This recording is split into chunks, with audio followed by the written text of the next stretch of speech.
परशुराम जी महाराज तो बिना बुलाए ही आ गए।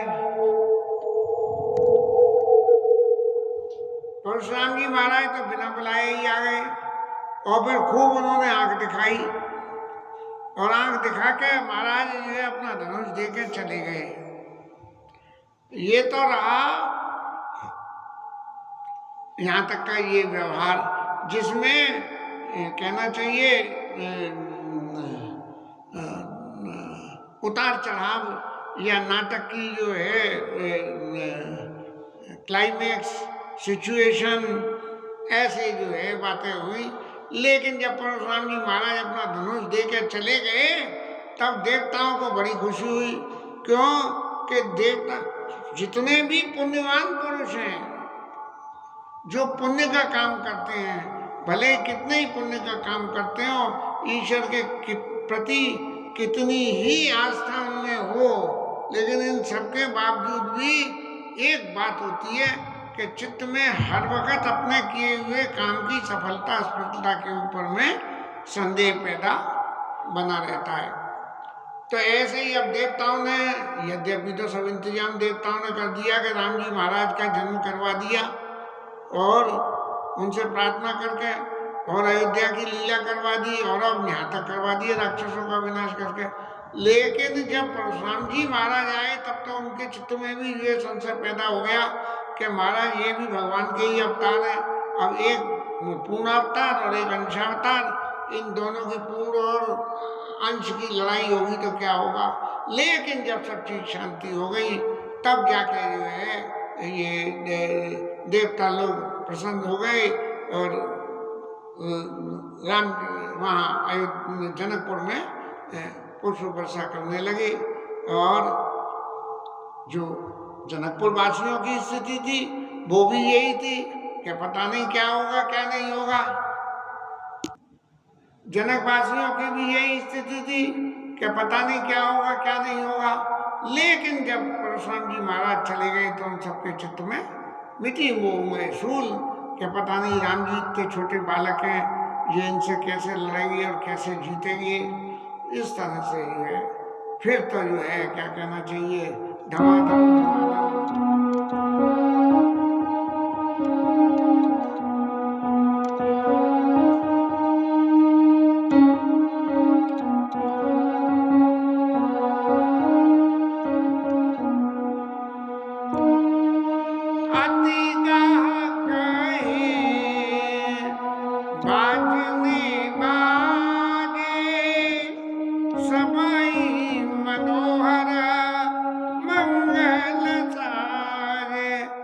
धूम धड़ाक होने लगी, खूब नगाड़े बाजे बजने लगे और माताएं लोग जो है खूब गान करने लगी। और विदेह महाराज के सुख के बारे में गोस्वामी जी कहने लगे कि विदेह परशुराम जी के जाने के बाद विदेह महाराज को कैसा सुख हुआ, जैसे कोई आदमी तैर के किसी नदी तालाब को पार करना चाह रहा हो और वो थक जाए और था उसकी मिले नहीं तो वो जैसे घबरा जाता है उस वक्त और हल्ला करने लगता है। विदेह महाराज की स्थिति पैर थके था जन पाई, जैसे पैरों से थके हुए आदमी को तैरते हुए और धरती पे उसका पाँव टिक जाए। हमारे संग हमारे रास बिहारी के संग में भी ऐसी हुई थी कि पैरते हुए थक गई जमुना पार करने में और पैर टिके नहीं और फिर उन्होंने चीखना शुरू करा तो इधर से दौड़ते हुए कूद के गए। जब तक पहुंचे तब तक उनके पैर टिक चुके थे जमुना में। बड़ी खैर नहीं खैर।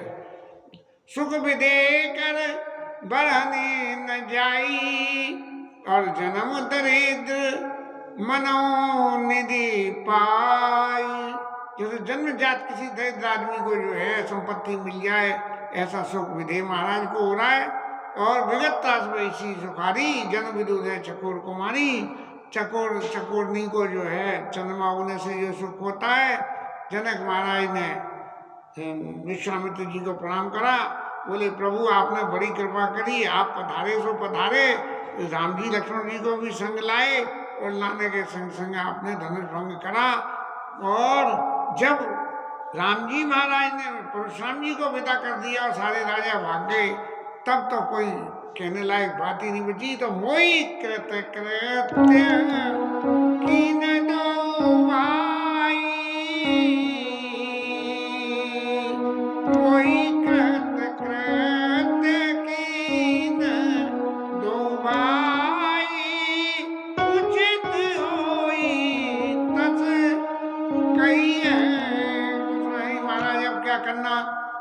क्यों कि विवाह के लिए जो कंडीशन थी वो तो पूरी हो गई, धनुष टूट गया तो ब्याह तो हो गया। अब फेरे महाराज पढ़ेंगे कि नहीं, और पढ़ेंगे तो कैसे पढ़ेंगे और प्रोसेस कैसे करना पड़ेगा। तो इस बात के लिए आप हमें सुझाव दीजिए। उन्होंने विश्वामित्र जी से कहा। तब जो है विश्वामित्र जी ने तदपि क्या टूटत ही धनु भयो ब्याहु सुरदर नाग विदित सब काऊ, लेकिन तदपि जाई तुम करऊ अब जता वंश व्यवहार, पूज बूझ विप्र कुल वृद्ध गुरु वेद विदित आचार। लेकिन फिर भी आजकल खूब हो रहा है कि वर पक्ष कन्या पक्ष एक ठिकाने पर मिल गए और वहीं उनमें बंटवारा कर लिया कि इतनी जगह तुम्हारी इतनी हमारी, तुम इधर से आ गए तो हमारे दल में और इधर से उधर चले गए तो उस दल में शामिल हो गए। ऐसे ही वो कह रहे हैं तदप जाए तुम करो जथा वंश व्यवहार, आपके वंश व्यवहार में जो कुछ होता हो। क्यों कि कानून तो एक बार बनाया जाता है, लेकिन कानून के उप कानून इसलिए बनाए जाते हैं कि समय समय के हिसाब से जैसे सॉफ्टवेयर बदलते हैं ऐसे सॉफ्टवेयर की तरह से उप कानून होते हैं और वो जो है समय समय पर बदले जाते हैं। उन सबके बदलने के लिए तदप जाए तुम करो जथा वंश व्यवहार, ये वंश का जो व्यवहार है हर आदमी के यहाँ, किसी के यहाँ 2 लड्डू जाते हैं, किसी के 4 जाएंगे और किसी के लिए कि हमारे यहाँ तो जाएंगे ही नहीं, ऐसी सब वंश व्यवहार अलग अलग होता है। इसलिए विश्वामित्र जी ने ये कहा कि आप 4 बातों को यदि समझ के 4 लोगों से पूछ के ये उसके अनुकूल काम करोगे तो भूल होने की गुंजाइश बहुत कम हो जाती है। बूझी विप्र ब्राह्मणों को और परिवार के बड़े लोगों को और गुरुजी महाराज को और वेद के आचार्य को। ये सबसे पहले वेद से शुरू हुआ, वेद के बाद गुरु पे आया और गुरु के बाद में विप्र पे आया, विप्र के बाद में कुल वृद्ध पे आया। कि कुल वृद्धों ने देखा कि भाई ऐसे हमने होता देखा है, लेकिन ओरिजिनल जो है वेद ही है जो सब कुछ रास्ता बताते हैं। भगवान के विवाह में वेदों ने प्रत्यक्ष रूप से होकर कई विवाह विधि थे, बंदी वेश में सब कई विवाह विधि थे। वेद स्वयं बंदी के वेश में आके और विवाह की क्या विधि है जनकपुर में इसको बता रहे हैं। अब उसकी रास्ता उन्होंने बताई कि भाई एक तो ये है कि करना क्या है ये बता दिया, लेकिन करने के बाद में भी करने का तरीका क्या है, प्रोसेस, हाउ टू प्रोसेस। तब जो है उन्होंने ऐसा करो कि भाई सबसे पहले अयोध्या को दूध भेजो राजा दशरथ के पास में कि महाराज आप यहाँ पधारिए, क्योंकि आपके पुत्रों ने हमारे जनक जी महाराज के प्रण को पूरा करके और विवाह की योग्यता प्राप्त कर ली है। इसलिए उन्होंने जो है तुरंत जाके और मुदित राव कई भले ही कपाला पटे दूत अवधि काला, और दूतों को भेज दिया और दूतों को भेज के पूरे नगर की जनकपुरी की सजावट हो रही है। अब तो समय बहुत हो गया, लेकिन यहाँ भी जहाँ कहीं भी बारात निकलती है राम जी की बारात ये क्वार के महीने में, तो जनकपुर की सजावट खूब तबीयत से होती है और इसका क्या कही जाए, इसका कोई वर्णन नहीं है। और जनक जी महाराज ने सजावट के बड़े बड़े चतुरों को बुलाया और बुला के उनसे कही कि ऐसी सजावट करो कि जैसी कहीं हुई नहीं हो। और उन्होंने विधि बंदती न की न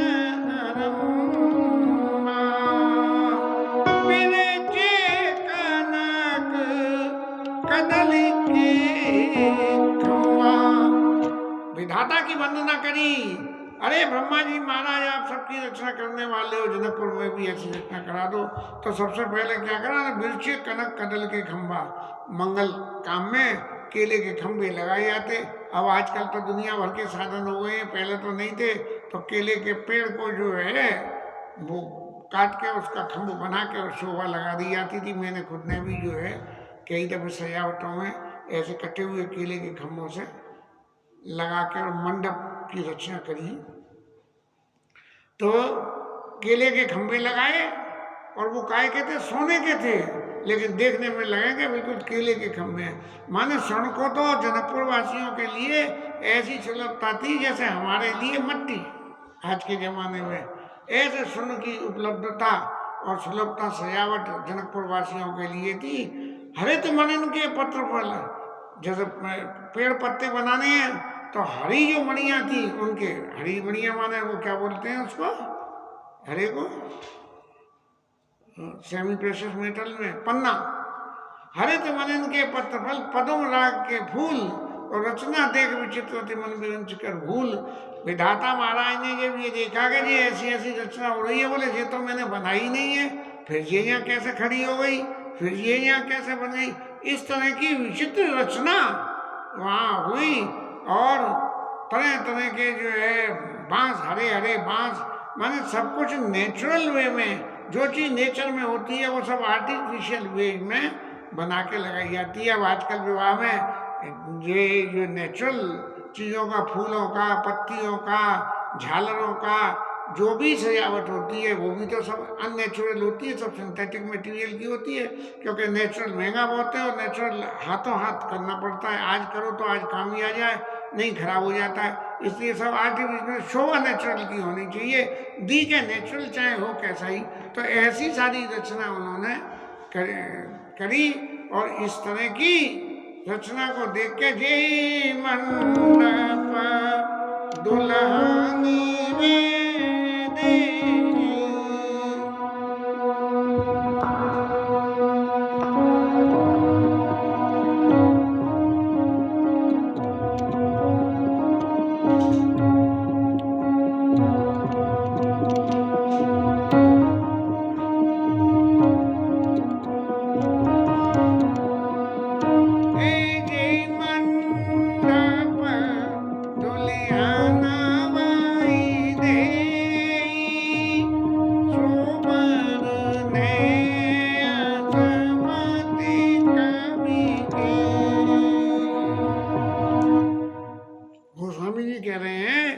जिस मंडप में वैदेही मैया जो आदि शक्ति है वो दुल्हन बन के बैठे तो उसकी शोभा का वर्णन कौन कर सके, और राम जी दूल्हा बन के बैठे तो उसकी शोभा का वर्णन कौन करे।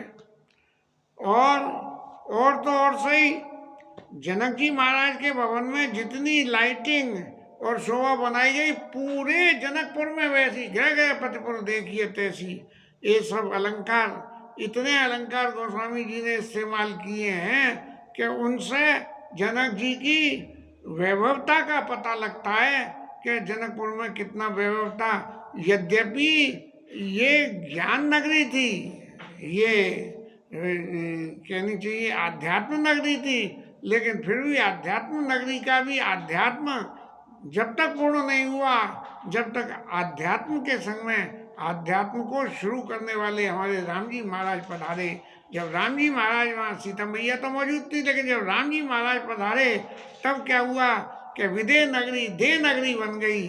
और इस तरह की शोभा का वर्णन हुआ कि गोस्वामी जी को कहते कहते थक गए, अब उन्हें लिखना पड़ा, बसई नगर जय लक्ष्य करे कपट नारी वेश।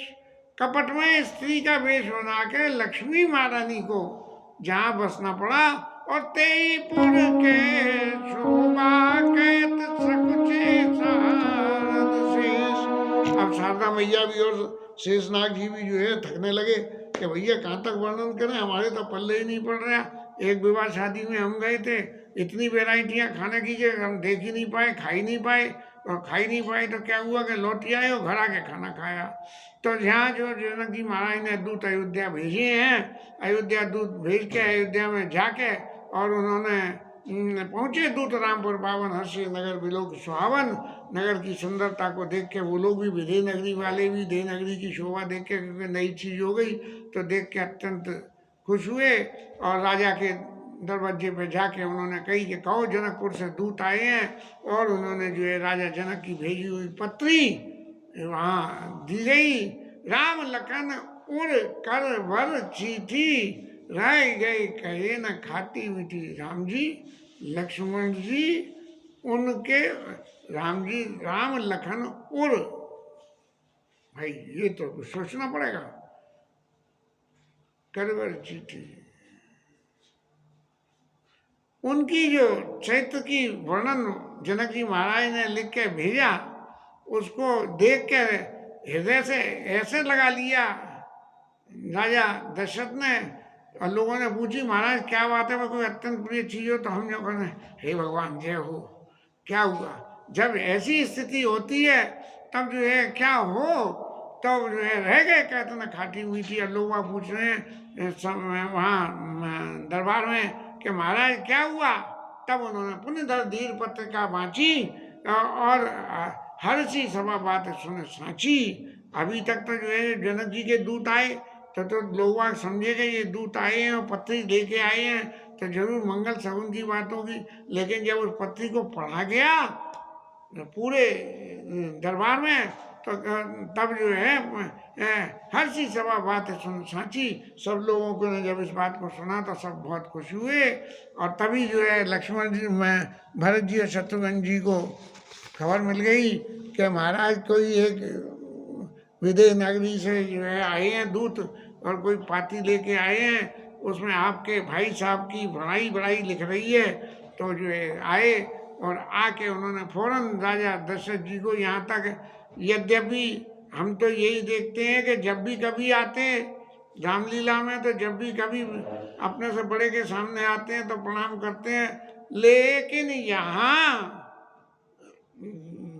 भरत जी और शत्रुघ्न जी जब आए तो उन्हें कुछ नहीं था, उन्होंने छूटते ही सीधा पहले पूछा कि कुशल प्राण प्रिय बंधु दो,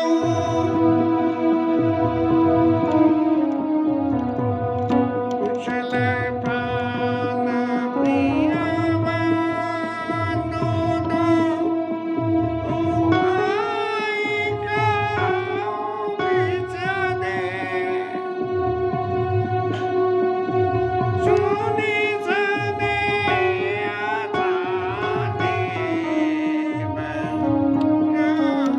माची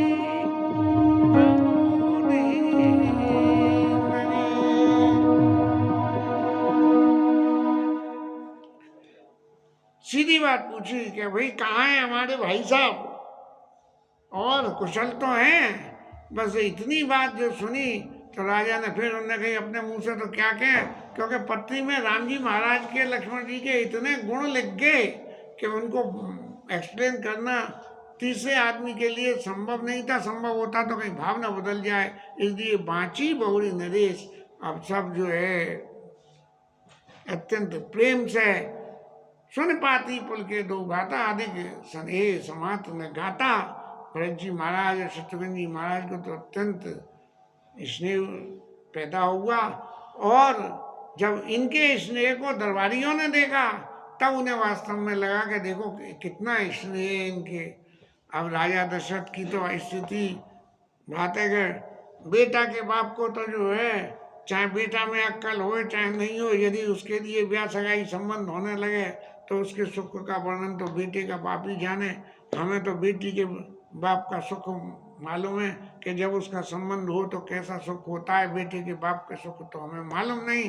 तो राजा दशरथ इतने सुखी हो गए, क्या सुखी हो गए, तब नव दूत निकट बैठारे। राजा ने जनकपुर के दूतों को अपने पास बिठा लिया, जबकि कहाँ राजा और कहाँ दूत, लेकिन उन्होंने पास बिठा लिया। और फिर उनसे बड़े स्नेह से पूछा। क्या पूछा महाराज? भैया कहू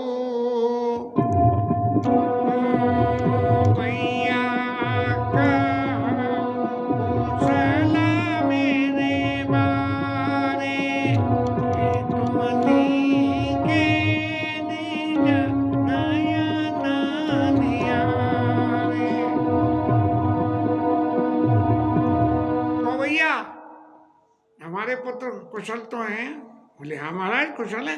अरे कुशल नहीं होते तो इसकी अकुशलता की बात तो पत्री में लिखी आती, लेकिन नहीं, राजा दशरथ प्रेम के वशीभूत हो गए कि महाराज दूतों आपने जो बात हमें बताई कि कुशल है, ये सुनी हुई बताई या तुमने अपनी आंखों से देखी?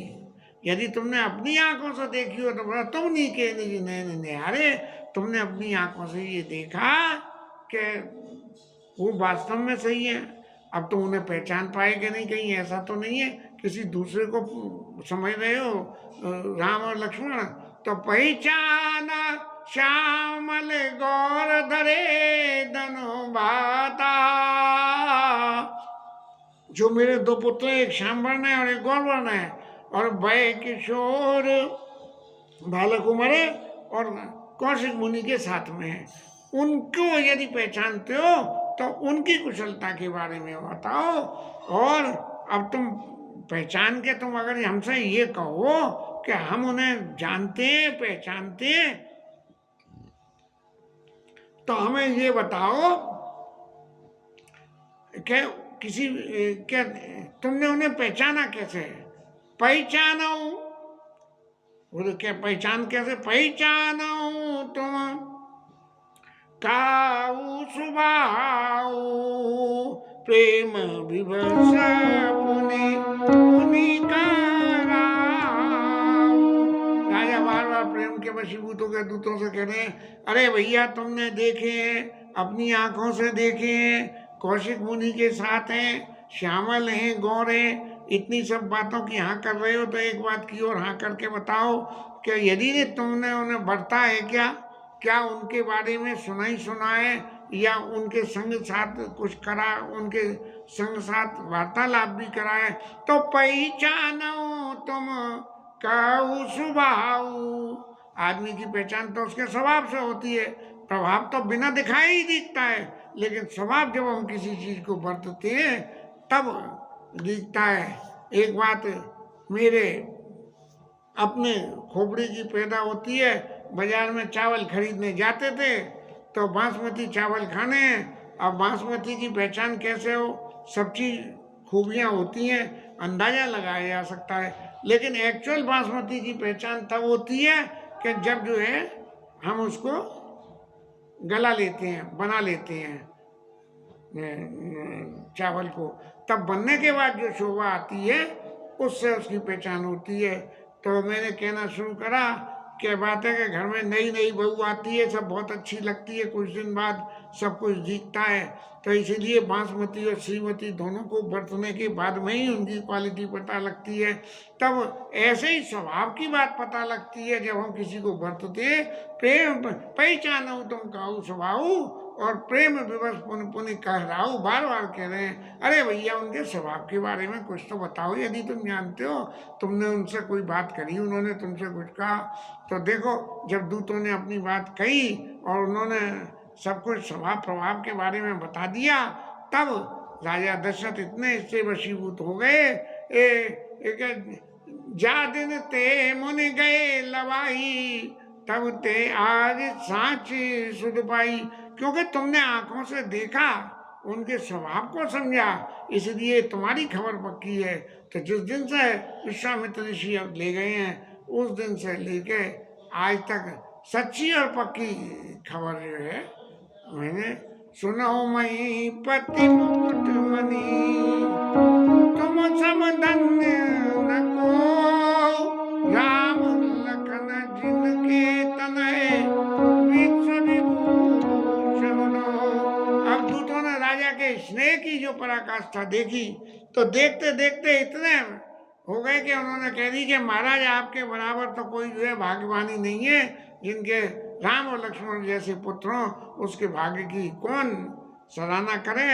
आपके पुत्र तो पूछने योग्य ही नहीं है, कुछ पूछो ही मत, आंख बंद करके विश्वास कर लो। पुरुष संगतियों पुरुष जिहारे, तीनों लोकों में सिंह के समान जैसे सिंह की यह भव्यता होती है, ऐसी आपके पुत्रों की भव्यता है। और जिनके जस प्रताप के आगे शशि मलिन रवि शीतल लागे, उनके यश और उनका प्रताप इतना जबरदस्त है कि सूर्य और चंद्रमा की रोशनी भी हल्की पड़ जाती है।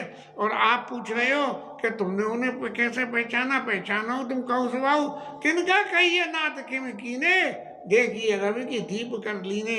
अरे महाराज, आपका ये पूछना भी बड़ा विचित्रता हो गया कि सूरज को देखने के लिए हम दीपक को जलावें। अरे सिय संवर भूप अनेका सविटे सब एक ते एका। इतने स्वयंवर में राजा आए, सब एक से एक बड़े वीर बलवान, लेकिन कोई किसी से शंकर जी महाराज के धनुष को नहीं हिला नहीं सके। और जिनकी 3 लोक में जो रावण महाराज थे वो भी आए, लेकिन वो भी नहीं सरका सके। सके था मेरू पर्वत पर बैठ के, और शंकर जी समय जिसने उठा दिया सो ही हर ये फेरू। वो ऐसे रावण महाराज भी चुपचाप बिना उठाए कुछ करे ही हार मान के चले गए। जय कौतुक शहद उठावा तेई तेई सो तेई सवा परा पावा। ऐसे रावण जैसे भी चले गए। ता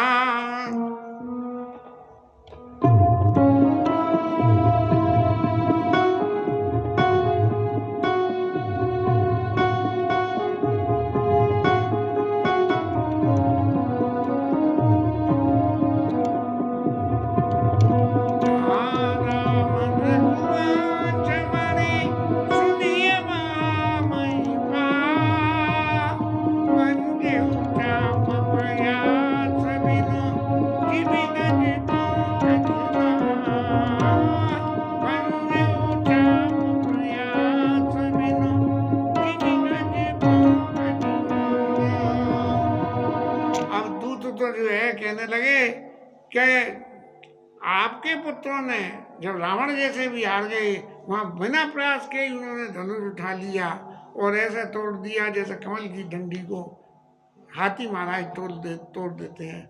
दूतों की ऐसी रचना सुन के राजा के हृदय का प्रसन्नता बढ़ती चली जा रही है। और जो कहते हैं कि कथा में और सीरियल में ऐसे पोजीशन में ब्रेक लगाना चाहिए जहां देखने सुनने वाले के चित्त में उत्कंठा बनी रहे कि इससे आगे क्या होगा। इसलिए इस कथा का यहाँ विश्राम। दूतों के भाषण अभी कल चालू रहेगा, फिर बाकी क्रिया आगे होगी। हरि नाम कीर्तन।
हनुमान की जय, उमापति महादेव की जय, शिवराज धरण की जय, श्री राधा रानी की जय। जय जय श्री राम।